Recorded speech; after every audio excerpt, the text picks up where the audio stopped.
India और अफगानिस्तान के बीच होने वाला पहला ओडीआई मैच जो कि धर्मशाला के मैदान पर 13 जून को दोपहर को 1:30 बजे से एक डे नाइट वनडे मैच के तौर पर खेला जाएगा। और धर्मशाला का मैदान जैसे ही मैदान का नाम यहां पर सामने आता है, सीधा सीधा आपको पता होगा कि एक बहुत ही खूबसूरत सा ग्राउंड जो कि पहाड़ों में बसता है, तो वहां पर हाई एल्टीट्यूड तो आपको देखने को मिलेगा ही, साथ ही साथ वहां पर फास्ट आउटफील्ड भी होती है, तो बैटिंग कंडीशन इसी वजह से काफी बेहतर बन जाती है। स्पेसिफिकली जब बल्ले पर एक बार गेंद लग गई तो हाई एल्टीट्यूड की वजह से गेंद इस मैदान के ऊपर बाउंड्री की तरफ काफी तेजी से ट्रेवल करती है, और जो ट्रेवल करते टाइम बीच में आउटफील्ड होता है वो भी काफी फास्ट होता है, तो यहाँ पर बाउंड्रीज लगाना खास करके वो काफी आसान होता है। और ओवरऑल भी अगर आप यहाँ पर ग्राउंड का साइज देखेंगे तो छोटा ही है, और उस वजह से छक्के भी आपको खुद यहाँ पर लगते दिखाई पड़ेंगे। तो काफी हद तक इस Himachal Pradesh cricket association stadium पर जो कि धर्मशाला में है, बैटिंग कंडीशंस तो बहुत ही अच्छी होती हैं, लेकिन फिलहाल सबसे इंपॉर्टेंट यहाँ पर जो होगा वो होगा वेदर, जो कि वेदर फोरकास्ट जो फिलहाल इस मैच के पहले का बताया गया है, वहां पर बोला यही गया है कि 60% चांसेस हैं कि बारिश यहाँ पर हो सकती है। और बारिश हो या ना हो, और उस बारिश के चांसेस की वजह से जो आसमान पर बादल रहेंगे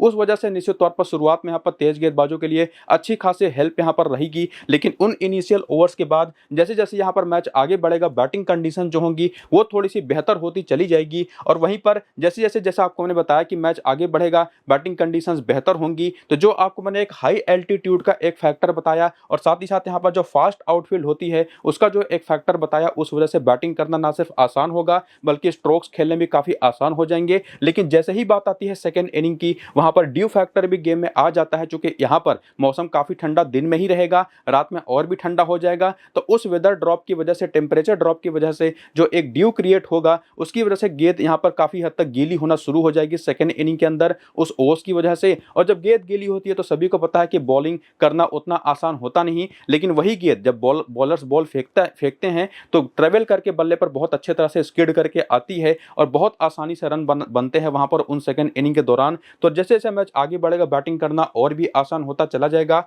और यहां पर अभी तक जो इतिहास रहा है वनडे क्रिकेट का, जो टोटल कुल मिलाकर के 9 मैचेस इस ग्राउंड पर खेले गए हैं, उसमें से 4 बार पहले बैटिंग करने वाली टीमें तो 5 बार बैटिंग सेकंड करने वाली टीमें जीती हैं। तो जो भी रिकॉर्ड्स पुराने रहे हैं उसको भी देखते हुए, और इवन जो कंडीशंस यहां पर बनती हुई दिखाई पड़ रही है शुरुआत में, मिडिल ओवर्स में और जाकर के सेकंड इनिंग में, उसकी वजह से सीधा सीधा आप यहां पर एक कंक्लूजन दे सकते हैं कि जो भी टीम यहां पर टॉस जीतेगी वो पूरी कोशिश करेगी कि सेकंड बैटिंग करे, और सेकंड बैटिंग करने वाली ही टीम आज का मैच जीतेगी। ये तो हम पिच रिपोर्ट और वेदर फोरकास्ट के हिसाब से बता रहे हैं। अब चूंकि यहां पर जो 2 टीमें हैं, एक इंडिया की है एक अफगानिस्तान की है, तो वैसे तो आप कहेंगे कि इंडियन टीम में फेवरेट है, अफगानिस्तान की टीम के पास भी कैसे बॉलर्स हैं, कैसे बैटर्स हैं, वो भी देखना काफी जरूरी होगा। तो क्या उसके पास कोई एक आउटसाइड चांस बनेगा जीतने का या नहीं, वो भी समझना जरूरी है, जो कि इसी वीडियो के अंदर हम आगे देखेंगे और ये समझने की कोशिश करेंगे कि कौन से ऐसे अफगानिस्तानी प्लेयर्स हैं जो कि हमारी टीम में एक्चुअली आ पाएंगे, क्योंकि ज्यादा प्लेयर्स आप अफगानिस्तान के लेके नहीं जा पाएंगे, तो उसको समझना काफी जरूरी है। तो ये वीडियो शुरू से अंत तक पूरा जरूर देखिएगा।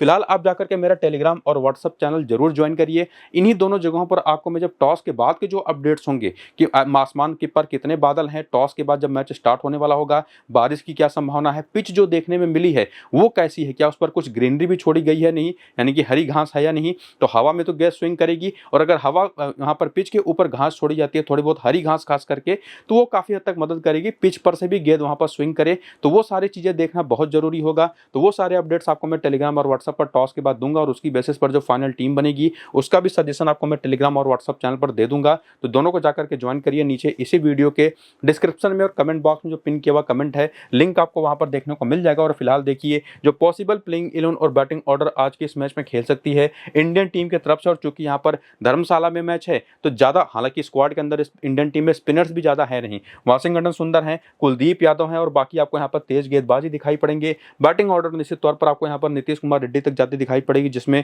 नीतीश कुमार रेड्डी भी आपको बॉलिंग करते दिखाई पड़ेंगे। तो जहां तक मुझे लगता है कि नीतीश रेड्डी और सुंदर ये दोनों छठे बॉलर के तौर पर खेलेंगे, एक तरह से हैं तो पांचवें बॉलर छठे बॉलर मिला करके, लेकिन ये दोनों आपको आधे आधे ओवर्स करते दिखाई पड़ेंगे जैसी कंडीशंस होंगी। और बाकी 4 मेन बॉलर जो होंगे उसमें से अर्शदीप सिंह, प्रिंस यादव और प्रसिद्ध कृष्णा, जो कि पावर प्ले में, जिसमें से प्रिंस यादव और अर्शदीप मेजॉरिटी पावर प्ले के ओवर्स करेंगे, बाद में उसी में बीच में प्रसिद्ध कृष्णा भी आ जाएंगे, और कुलदीप यादव को मिडिल ओवर्स में बॉलिंग करते दिखाई पड़ेंगे, जरूरत पड़ी तो थोड़ी बहुत डेथ में भी बॉलिंग कर देंगे, और बाकी तीनों तेज गेंदबाज तो आपको डेथ में बॉलिंग करते दिखाई पड़ेंगे ही। तो वो 4 मेन बॉलर होंगे। और बेंच पर जाकर के देखेंगे तो एक और स्पिनर है हर्ष दुबे, मुझे नहीं लगता कि इनको अभी फिलहाल मौका मिल पाएगा। बाकी गुरनूर बरार हैं, यशस्वी जायसवाल हैं, जिसमें रोहित शर्मा अगर आज के इस मैच के लिए फिट नहीं हो पाते हैं, जो कि निश्चित तौर पर फिट हैं, प्रैक्टिस भी कर रहे हैं, इसके पहले भी सेंटर ऑफ एक्सीलेंस गए थे, वो अपनी फिटनेस टेस्ट देने के लिए, तो वो अगर नहीं खेलते हैं, बाई चांस की बात कर रहा हूँ, तो वहाँ पर जायसवाल आपको ओपन करते दिखाई पड़ेंगे। और उसके बाद आकर के आगे करियर के स्टैट्स आकर आपको देखना हो इंडियन प्लेयर्स के, तो वो आप देख सकते हैं, जिसको मुझे नहीं लगता कि कुछ खास जरूरत है, लेकिन उसमें कुछ ऐसे प्लेयर है जैसे प्रिंस यादव, जिनको अभी वनडे इंटरनेशनल में डेब्यू करना बाकी है। इसके पहले लीस्ट डे की बात करें, यानी कि डोमेस्टिक वनडे मैचेस जो होते हैं 50 ओवर के, उसमें 13 मैच में अच्छा खासा इंपैक्ट छोड़ चुके हैं, 26 विकेट लेकर के। और इवन गुरनूर बरार के 9 मैच में 12 विकेटें हैं उन्हीं लीस्ट ए मैचेस में। और साथ ही साथ हर्ष दुबे भी हैं, जिनके 31 मैच में 296 रन है, 32 विकेटें हैं। तो वनडे डोमेस्टिक में ये तीनों खेलते हुए अच्छा परफॉर्म कर चुके हैं, और इन तीनों में से जो भी खेलेगा वो डेब्यू करेगा आज पॉसिबली।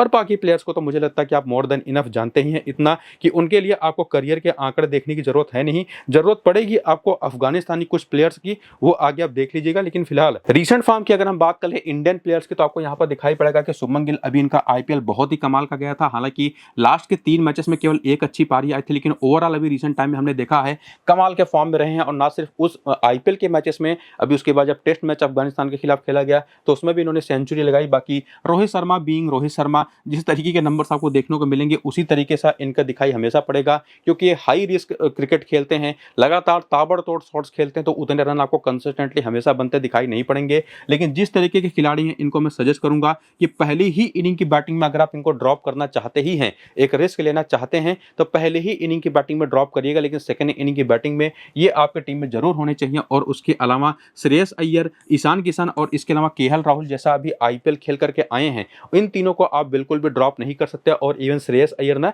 अभी एक मुंबई में टी20 लीग चल रही है, वहां पर भी काफी रन्स बना रहे हैं। तो ये तीनों तो जबरदस्त फॉर्म में हैं ही, और इसी वजह से इन तीनों को भी मैं काफी हाईली सजेस्ट करूंगा कि सीधे अपनी आप टीम में लेकर के जाइए। लेकिन उसी में एक और जो फैक्टर आता है, जो आपको मैंने रोहित शर्मा को लेकर के कहा कि अगर आप रिस्क ले पा रहे हैं तब तो इनको पहली इनिंग की बैटिंग में ड्रॉप करके सेकंड इनिंग की बैटिंग में टीम में ले लीजिएगा। और अगर आप रिस्क नहीं ले सकते तब निश्चित तौर पर पहली भी इनिंग की बैटिंग में आप इनको लेके जा सकते हैं। लेकिन वहीं पर अगर आपने इनको पहली इनिंग की बैटिंग में ड्रॉप किया है, सेकंड इनिंग की बैटिंग में आप इनको सिलेक्ट करना चाहते हैं, तो ठीक उसी का वाइस एंड वर्सा आपको केएल राहुल के साथ करना पड़ेगा। क्योंकि अगर आपने रोहित शर्मा को ड्रॉप किया है तो केएल राहुल को आप जरूर लेकर के जाइए। और उसी तरह से अगर आपने रोहित शर्मा को टीम में सेकंड इनिंग की बैटिंग में ले रखा है, तो वहां मैं कहूंगा कि केएल राहुल को अपनी टीम में ले जाने की जरूरत आपको बिल्कुल नहीं पड़ेगी। क्योंकि अगर आप मान करके चल रहे हैं कि 4 ऊपर के बैटर्स रन बनाएंगे ही, तो पता नहीं कितना चांस मिलेगा यहां पर केएल राहुल को रन बनाने का।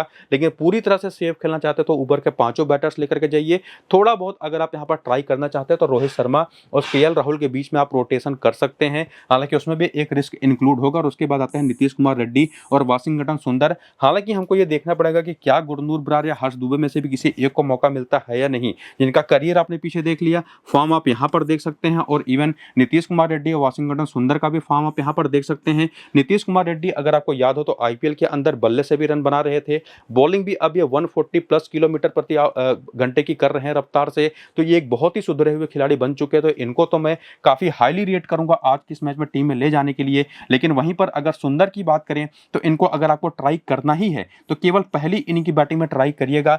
सेकंड इनिंग की बैटिंग में भी एक इंपॉर्टेंट ऑप्शन ये हो सकते हैं। बॉलिंग की बात कर रहा हूं, सेकंड इनिंग की अगर अफगानिस्तान की बैटिंग होती है तो उसकी बात कर रहा हूं, चूंकि वहां पर ओस आने की भी चांसेस होंगे, तो शायद ये बॉल पर उतनी ग्रिप कर ना पाए, चूंकि वैसे भी एक फिंगर स्पिनर है। लेकिन फिर भी जैसा मैंने आपको कहा कि ये रिस्क फैक्टर्स हैं जिनको आप इन्वॉल्व कर सकते हैं। लेकिन अर्शदीप की अगर मैं बात कर लूं, यहां पर प्रिंस यादव की बात कर लूं और प्रसिद्ध कृष्णा की बात कर लूं, और खास करके प्रसिद्ध कृष्णा की तब जब इन्होंने टेस्ट मैच में उसी अफगानिस्तान टीम के खिलाफ काफी बढ़िया बॉलिंग करी है, तो इन तीनों पेसर्स को तो मैं किसी भी कंडीशन में ड्रॉप नहीं करूंगा, चाहे पहली इनिंग की बॉलिंग हो चाहे सेकंड इनिंग की बॉलिंग हो।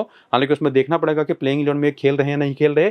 मुझे लगता है कि खेलेंगे तो ये तीनों पेसर्स तो मेरी टीम में होंगे ही होंगे। और साथ ही साथ यहाँ पर शुभमन गिल, ईशान किशन और श्रेयस अय्यर को लेकर के भी मैं बिना किसी डाउट के पूरी तरह से श्योर हूं। तो ये 6 ऐसे प्लेयर्स हैं जो कि सीधे टीम में आते हैं। इनके अलावा केएल राहुल, रोहित शर्मा, वाशिंगटन सुंदर, नीतीश कुमार रेड्डी और कुलदीप यादव को भी मैं केवल पहली ही इनिंग की बॉलिंग में ट्राई करूंगा। ये सारे के सारे कंडीशनली हमारी टीम में आएंगे या तो निकल जाएंगे। लेकिन एक बात क्लियर है कि ये 6 प्लेयर पक्के हैं, और इनके अलावा 7वां और 8वां प्लेयर भी निश्चित तौर पर हमारी टीम में रहेगा। कम से कम मैं 8 प्लेयर यहां पर कोशिश करूंगा कि ट्राई करो इंडियन टीम की तरफ से। लेकिन वो भी हमको सिचुएशंस देखनी पड़ेगी, किस इनिंग की बैटिंग है, किस इनिंग की बॉलिंग है, उसके हिसाब से तय हो पाएगा कि 7 ही इंडियन प्लेयर्स लेकर के जाने हैं या 8वां प्लेयर भी लेकर के जाना है। वो चीज टॉस के ही बात क्लियर हो पाएगा। बाकी जो रोटेशन करने वाले प्लेयर्स हैं, किसको कहां पर लेकर के जा सकते हैं, वो मैंने यहां पर आपको क्लियर ऑलरेडी कर दिया है। और बाकी 6 प्लेयर जो पक्के हैं उनके बारे में भी बता दिया है। लेकिन आगे बढ़ते हुए अगर आप हेड टू हेड के भी आंकड़े देखना चाहें कि अफगानिस्तान के खिलाफ वनडे क्रिकेट में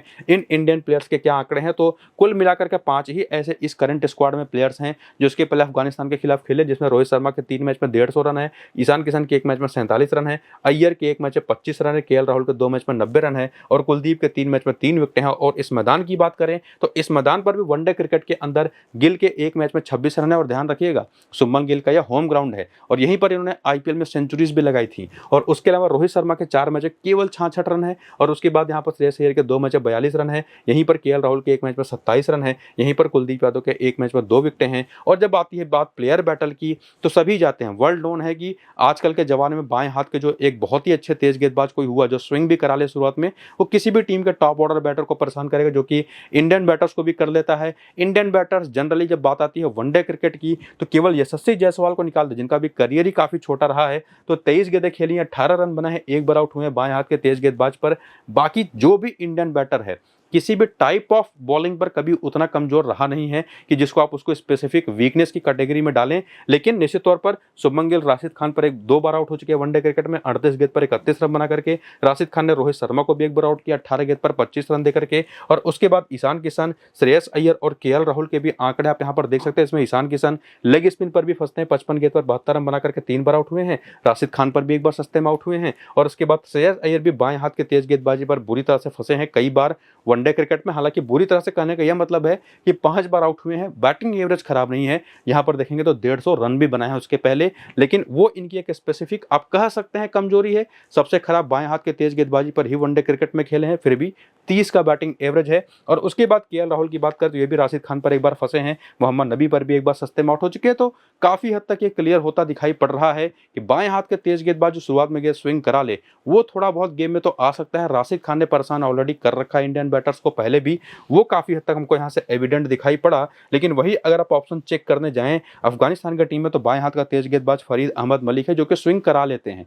तो देखना पड़ेगा किस इनिंग की बॉलिंग है। पहले ही इनिंग की बॉलिंग के लिए मैं इनको निश्चित तौर पर उतना इंपॉर्टेंट मानूंगा कि इनको अपनी टीम में आप लेके जाएं, वरना मेरे हिसाब से कुछ खास इनका रोल यहाँ पर रहेगा नहीं। बाकी एम गजनफर ऑफ स्पिनर हैं। मोहम्मद सलीम, अगर आपको याद हो तो अभी टेस्ट मैच जो हुआ था इंडिया अफगानिस्तान का, उसमें ये खेले थे, पहली इनिंग में 6 विकेट भी लेकर के गए थे बॉलिंग में। इंडिया के खिलाफ एक ही इनिंग हुई ही थी इंडियन टीम की बैटिंग की और बहुत ही कमाल की बॉलिंग, इतनी तगड़ी गर्मी में भी ये लगातार 140 प्लस किलोमीटर प्रति घंटे की बॉलिंग कर रहे थे और उसी वजह से इनको टीम में जगह मिली। मुझे लगता है फास्ट ट्रैक होकर के प्लेइंग इलेवन में भी आ जाएंगे। और बाकी राशिद खान और मोहम्मद नबी तो हैं, नबी को लेकर के थोड़े से डाउट्स हैं क्योंकि अभी प्रैक्टिस भी नहीं कर रही है बीमारी की वजह से। और उसके अलावा बैटिंग ऑर्डर में गुरबाज है, इब्राहिम जदरान है, सैदिकुल्ला अटल हैं, डारविस रसूली हैं, हसमतुल्ला सहदी और अजमतुल्ला उमर जई। बैटिंग इनकी काफी अच्छी है वनडे क्रिकेट के हिसाब से। उमर जी एक ऐसे खिलाड़ी हैं जो कि 100% हमारी टीम में आएंगे, उसका रीजन आपको बताऊंगा आगे। लेकिन उसके पहले आप यहाँ पर बेंच देख लीजिए, करियर के भी आंकड़े जरूर देख लीजिएगा वीडियो को रोक करके। अफगानिस्तानी प्लेयर्स के बारे में कंप्लीट नॉलेज निकालने के लिए मोहम्मद सलीम, जिनके बारे में आपको मैंने बताया कि आज ये फास्ट ट्रैक होकर के टीम में आ सकते हैं, इसके पहले 2 मैच खेल चुके हैं, हालांकि विकेट नहीं है, लेकिन बाकी प्लेयर्स का करियर स्टेट आप जरूर वीडियो को रोक करके देख लीजिएगा। और बाकी इसके बाद आइए देखिए रीसेंट फॉर्म। और रीसेंट फॉर्म अगर आप देखते हैं ना तो इसमें गुरबाज निश्चित तौर पर एक स्ट्रोक प्लेयर अच्छे फॉर्म में दिखाई पड़ेंगे। इब्राहिम जदरान जो कि वनडे क्रिकेट में हर एक टीम के खिलाफ जब भी ये खेले हैं रन से बना चुके हैं अच्छी बॉलिंग के खिलाफ। तो इन दोनों ओपनर्स में से अगर किसी पर आप भरोसा कर सकते हैं 100%, जो कि निश्चित तौर पर टेक्निकली बहुत अच्छे साउंड खिलाड़ी हैं, जो कि रन बनाने की एबिलिटी रखते हैं एक्चुअली, तो वो इब्राहिम जदरान है। हालांकि ऐसे अगर बात करें रन बनाने की एबिलिटी की तो गुरबाज भी बना सकते हैं, सैदिकुल्ला अटल भी बना सकते हैं, डारविस रसूली भी बहुत ही अच्छे फॉर्म में हैं। तो ओवरऑल अगर आप इनके टॉप ऑर्डर में से देखें तो सैदिकुल्ला अटल को थोड़ा सा अगर आप एक बार के लिए साइड कर दें तो बाकी 3 बैटर्स बहुत अच्छे फॉर्म में हैं, जिसमें से इब्राहिम जदरान को ही मैं उस लेवल का मानता हूं कि जिनको इंडियन बॉलिंग के खिलाफ आप ट्राई कर सकते हैं लॉजिकली। बाकी चलने को कोई भी चल सकता है, उसमें कोई बड़ी बात है नहीं। लेकिन उसके बाद आते हैं हसमतुल्ला सहदी, वो दूसरे ऐसे बैटर जो कि वनडे क्रिकेट के हिसाब से टेक्निकली वेल साउंडेड बैटर है, जो कि फेस कर सकते हैं इंडियन बॉलिंग को। तो इनको भी आप चाहें तो एक ट्रम्प ऑप्शन के तौर पर लेके जा सकते हैं। लेकिन फिलहाल मैं बैटिंग में केवल एक ही आदमी पर भरोसा कर पा रहा हूं, वह है इब्राहिम जदरान। और उसके बाद यहाँ पर दूसरे ऑप्शन जो मेरे पास हैं वह है उमर जई, और सिर्फ एक रीजन की वजह से कि बैटिंग तो अच्छी कर ही लेते हैं, बॉलिंग भी इस तरीके की कंडीशंस में बहुत अच्छी करेंगे, ना सिर्फ पहली इनिंग में बल्कि सेकंड इनिंग के अंदर भी फॉर्म भी इनका काफी ठीक ठाक लगा हुआ है। बाकी मोहम्मद नबी हैं, राशिद खान है, नबी को केवल पहली इनिंग की बैटिंग में और बॉलिंग में, और इवन राशिद खान को मैं केवल पहली ही इनिंग की बॉलिंग में ट्राई करूंगा अगर ट्राई करना हुआ तो इसी वजह से मैं कह भी रहा था ना कि टॉस के बाद ही तय हो पाएगा कि इंडिया की तरफ से 7 या 8 प्लेयर लेकर के जाने हैं, और उसी तरह से आप कह सकते हैं कि अफगानिस्तान की तरफ से 3 या 4 प्लेयर लेकर के जाएंगे, और उसी वजह से मोहम्मद नबी और राशिद खान का सिलेक्शन काफी हद तक तय होगा। लेकिन इसमें एक और जो मेजर फैक्टर है कि मोहम्मद नबी अगर प्लेइंग 11 में खेलते हैं तो बैटिंग अच्छी खासी कर लेते हैं, तो इनको तो मैं ये भी कहूंगा कि आप सेकंड इनिंग की बॉलिंग में भी ट्राई कर सकते हैं। ये एक ऐसे प्लेयर है जो कि ओवर्स में भी बॉलिंग ठीक ठाक करके दे देंगे। बाकी मोहम्मद सलीम देखना पड़ेगा खेलते हैं या नहीं। फरीद मलिक तो मुझे लगता है कि 100% खेलेंगे, गजनफर भी 100% खेलेंगे। इनका फॉर्म आपके सामने, जिसमें से सलीम ही एक बेहतर ऑप्शन दिखाई पड़ रहे हैं। बाकी बेंच पर से अगर कोई एक ऑप्शन है जिसको आप ट्राई कर सकते हैं तो है रहमत शाह, जिन्होंने भी टेस्ट मैच में भी एक अच्छी पारी की थी इंडियन बॉलिंग के खिलाफ। तो टेक्निकली इस टीम के अंदर अगर हम बात करें वनडे क्रिकेट के हिसाब से तो रहमत शाह, हसमतुल्लाह शहीदी और इब्राहिम जदरान जैसे 3 बढ़िया बैटर हैं। फॉर्म के हिसाब से जाए तो डार्विस रसूली भी हैं, गुरबाज भी हैं, तो निश्चित तौर पर इनको भी ट्राई कर सकते हैं। और ऑलराउंडर के नाम बात करें तो उमर जई हैं, लेकिन उसमें से निश्चित तौर पर क्या ये चारों खेलेंगे प्लेइंग 11 में, ये देखना एक समझना बड़ी बात होगी। अगर कोई 3 खेलेगा तो वो 3 तो अपन 4 में से लेकर के 100% जा सकते हैं, लेकिन अगर कोई ये चारों के चारों खेल सकते हैं तो इन चारों को भी ट्राई कर सकते हैं। वरना इनके अलावा आपके पास गुरबाज का भी एक डिफरेंशियल ऑप्शन, सैदिकुल अटल का डिफरेंशियल ऑप्शन तो आप किसी को भी मान सकते हैं, लेकिन उसमें मोहम्मद सलीम एक बड़ा रोल प्ले कर सकते हैं अगर खास करके पहली इनिंग की बॉलिंग हुई तो। और प्लस फरीद अहमद मलिक भी, क्योंकि दोनों के दोनों तेज गेंदबाज हैं और इंडियन टीम के पहले बैटिंग होंगे तो निश्चित तौर पर 50 ओवर वो लोग पूरा खेलेंगे और वहां पर विकेट निकलने के चांसेस पूरे बनेंगे। और वो चांसेस जहां तक मुझे लगता है कि सलीम और फरीद मलिक के पास जाएगा, लेकिन इसमें थोड़ा सा रिस्क इन्वॉल्व होगा। अगर आप इनको टीम में लेते हैं, सेफ खेलना चाहते हो तो आपके पास तो 2 कमाल के स्पिन बॉलिंग ऑप्शन हैं ही, जिनको सीधे अपने टीम में इंक्लूड कर सकते हैं। तो काफी सारी चीजें टॉस के बाद ही कंफर्म हो पाएंगी, लेकिन फिर भी एक आइडिया आपको मैंने दे दिया। बाकी इंडिया के खिलाफ वनडे क्रिकेट में जो आंकड़े हैं, जिसमें गुरबाज और जदरान ने एक मैच खेला, 21 और 22 रन बनाए हैं। बाकी हसमतुल्लाह शहीदी के 3 मैच 101 रन है, 33 का एवरेज है। उमर जई की 1 मैच 62 रन है, कोई विकेट नहीं है। नबी के 4 मैच 141 रन है, 35 का बढ़िया एवरेज है, 5 विकेटें भी हैं। राशिद खान के 6 मैच में 6 विकेटें हैं। रहमत शाह के 4 मैच में 64 रन है और इकराम अली खिल के 1 मैच में 7 रन है। और इस मैदान पर अगर हम बात करें तो यहाँ पर भी, और एक तरह से ना ये अफगानिस्तान का होम ग्राउंड है।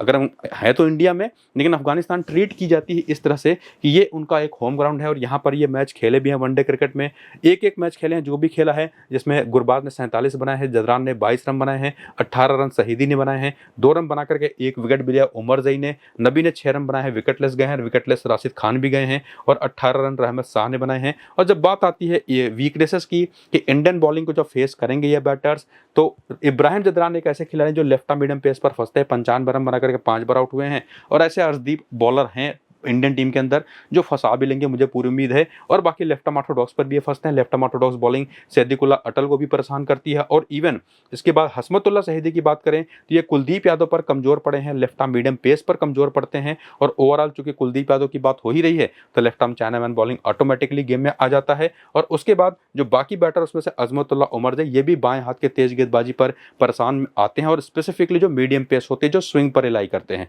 तो अर्शदीप सिंह एक ऐसे आउट एंड आउट चॉइस हैं जो कि सीधे हमारे टीम में ना सिर्फ आते हैं बल्कि कप्तान है, बस कप्तान के भी काफी अच्छे चॉइस बन जाते हैं। बाकी इस पूरे वीडियो में एक बात तो क्लियर है कि फेवरेट तो इंडियन टीम ही है, लेकिन जो वेदर फोरकास्ट है, जो पिच है, वो भी एक बड़ा रोल प्ले करेगी। तो टॉस के बाद कितने प्लेयर किस टीम की तरफ से आएंगे, वो जैसे मैंने आपको बताया कि टॉस के बाद ही क्लियर हो पाएगा। तो जाकर के टेलीग्राम और व्हाट्सएप को ज्वाइन कर लीजिएगा, वहां पर आपको मैं सारे अपडेट्स और पिच रिपोर्ट दे दूंगा। जो टेलीग्राम और व्हाट्सएप चैनल का लिंक है ज्वाइन करने वाला, वो इसी वीडियो के डिस्क्रिप्शन और पिन कमेंट में आपको मिलेगा, चाहिए क्लिक करके ज्वाइन करिए। लेकिन उसके पहले वीडियो शुरू से अंत तक पूरा जरूर देखिएगा। फिलहाल ये वीडियो यहीं पर होता है कंप्लीट, चलते हैं, नमस्कार।